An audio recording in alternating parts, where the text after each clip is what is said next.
কুলকুড়িয়ে এসেই তারপরে চটপট রান্নাবান্নাটা সেরে নিলাম। আজ রান্না করলাম মাছের ঝোল।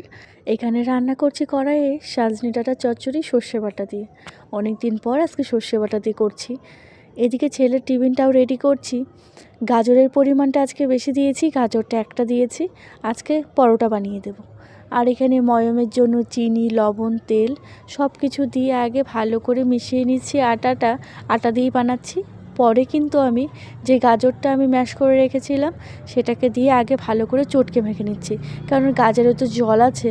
তো দেখা যাক জলের প্রয়োজন হয় কি না, তবে আমার মনে হচ্ছে একটু লাগবে। গাজরটার সঙ্গে আটাটা ভালো করে মেখে নিচ্ছি। আর আমার ডোটা কিন্তু একটু নরম হয়ে গেল, পরে আমি ঠিক করে নিয়েছিলাম। আর ছোট ছোট করে ছেলের জন্য এভাবে পরোটা করে দিলাম কম তেলে।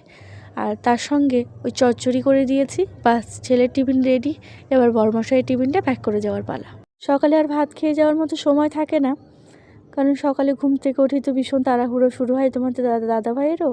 তাই সকালে ওই এক মুঠ মুড়ি বা একটা বিস্কুট জল খেয়ে বাড়ির থেকে বেরোয়, সকালে আর দুপুরের খাবার নিয়ে যায়।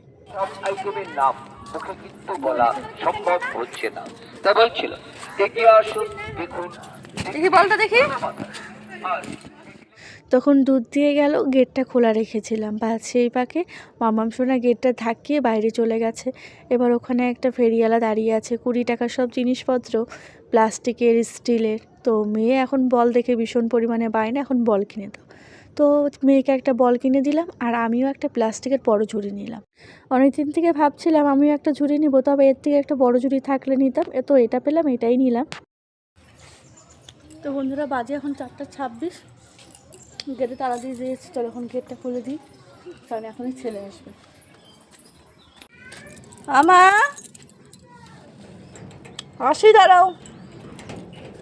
সারাদিন তালাবন্দি জীবনযাপন, এর মধ্যে সকাল থেকে রাত, রাত থেকে সকাল কখন হয়ে যায় বুঝতেই পারি না। চলো চলো।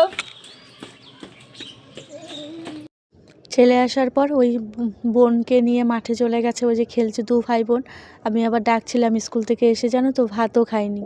খেতে বসলে সন্ধ্যা হয়ে যাবে দেখে খাওয়া বাদ দিয়ে খেলতে গেল। তোমাদের একটা জিনিস দেখাই, চলো।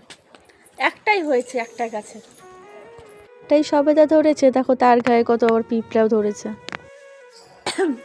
এতগুলো কামরাঙ্গা ধরেছিল, এতগুলো কামরাঙ্গার মধ্যে একটা কামরাঙ্গা টিকে ছিল, তেমন সবেদারও গাছটা। তাই অনেকগুলো ফুল এসেছিল, অনেকগুলো ধরেছিল,